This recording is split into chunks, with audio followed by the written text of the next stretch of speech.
Hey Horror Night fans and Universal fans alike, I'm the Crazy Englishman, and welcome back to another episode of Halloween Horror World, where we're going to be talking about one of the biggest maze announcements probably in the history of Halloween Horror Nights, and that's the announcement that Alien vs. Predator will be present at both the Hollywood event and the Orlando event as a maze.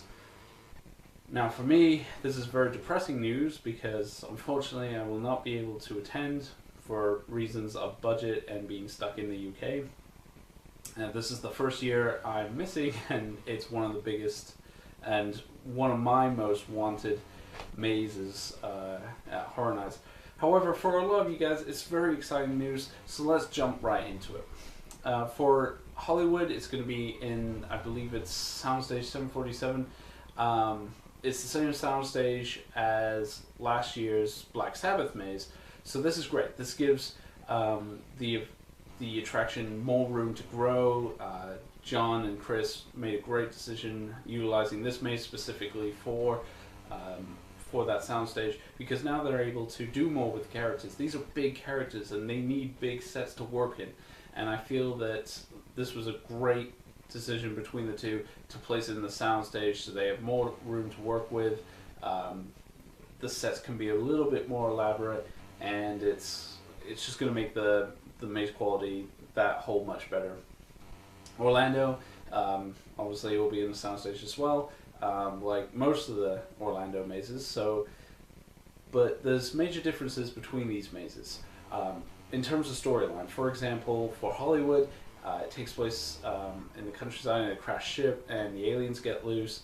The Xenomorphs start fighting the Predators. The Predators start attacking the aliens, and in the middle of the battling Predators and Xenomorphs, you as the guests get stuck in the middle of this battle. Now, here's where it deviates with Orlando. Orlando, however, takes place in a Weyland-Yutani bioweapons laboratory facility in which the Xenomorphs get out and the Predators start hunting the Xenomorphs, with you guys stuck in the middle.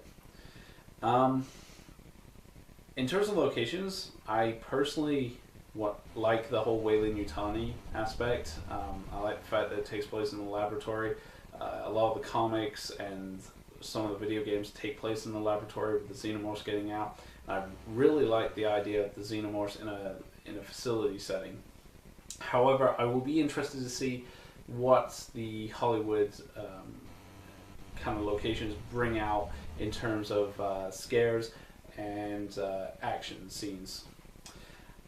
Character-wise, obviously, we have the Predators and we have the Xenomorphs. We may be seeing for Orlando some scientists, maybe with a facehugger. There might be a facehugger gag in which, just like the headless body gag that we've seen in previous Horror Night events, where you got the person maybe in a chair like this, and they've got the facehugger in the face, and then they try to jump out. Kind of like that. I would suspect that.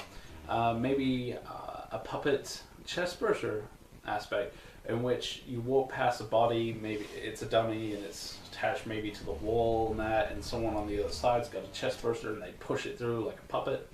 That's how I envision those two life cycles being utilized. The egg itself, I'd be interested to see if they use the egg. Now, the egg would, I would guess, be an animatronic, maybe just on a timer it would peel up and maybe the facehugger jumps out. I'm not sure. I know eggs will probably be a set dressing, but utilizing for a scare, maybe they'll use that. Obviously, we have the adult Xenomorphs, the Warriors and Drones. I'm guessing a lot of those will be scare actors. Now, this is where the complexity of this maze really comes in. Now, I've explained in a previous video in terms of just focusing on an alien maze, that they could use the techniques they used for the movie Aliens, where to save budget on because the first film, the suit was really complex. It was very complex in terms of its design and intricacy. They could use spandex with the pieces glued on it.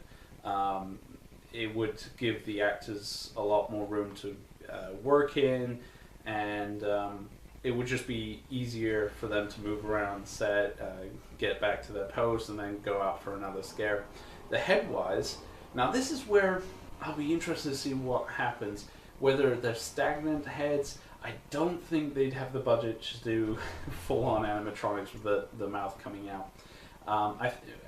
What I mean by stagnant heads, I think they will have the heads already pre-molded and the mouth already coming out, and they'll come out and jump, and yeah, I believe that's how they could utilize that. Maybe with a strobe light effect. I think it would work really well with a strobe light kind of effect to make it seem like it's moving, kind of a little bit of illusion there. Obviously you would have probably the closed mouth where the alien tries to grab you, that sort of thing. As for a queen, I don't think they would do the queen. However, in Orlando last year for Resident Evil, they created the Super Tyrant model, which was massive. So they could do that with the alien queen, just have it as a model, maybe have sound effects creating some illusion of it breathing and stuff like that. Predator-wise, it's a lot easier. Predators have very humanoid kind of features in terms of the body, so a lot of that can be a costume. And for the head, you could probably, I would assume they'd go with the same route with the stagnant head, either with the mask on, maybe with a light on the side, just simulate the tri-beam of its targeting system. And then without the mask, it's probably a stagnant mask with the Predator's open mouth attacking the guests.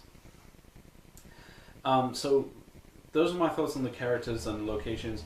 The countryside will be interesting to see how they utilize that in Hollywood. I mean, we've seen outdoors in terms of Friday the 13th is a great example of that, with trees and kind of an outdoor setting. I think that's going more of AVP2, the movie, Requiem's kind of environment where starts out in the forest. I think that's kind of what they're going for, whereas Orlando's going with a more original kind of a location. So overall, very excited. I'm very excited about this maze. My deepest regret is that I'm not able to experience this amazing maze this year for 2014. I'll be interested to see what my correspondents say about the Orlando event and the Hollywood event, and I'd love to hear from you guys. What happened? Like, if you guys attend the event, I'll be doing a follow-up video. Hopefully, I'll be able to see the maze. I'm pretty sure Sharp Productions will do another amazing walkthrough of the maze. I can't wait to see their video. And then hopefully Inside the Magic gets permission to film this year's mazes for Orlando, so I'll be able to see what the Orlando's attractions like. This is a maze I am so excited for, and I'm glad it's happening. And I envy you guys that get to attend this year's event. Again, I'd love to hear from you guys. I'll do a follow-up video, so please feel free to comment. But for the time being, what do you guys think? Are you excited about Alien vs. Predator? I'm sure a lot of us are, but I'll be interested to see what you guys think. So please feel free to comment below. I love reading your comments. And if you enjoyed this video, please feel free to like and subscribe. Until the next time, this is the Crazy Englishman, signing off.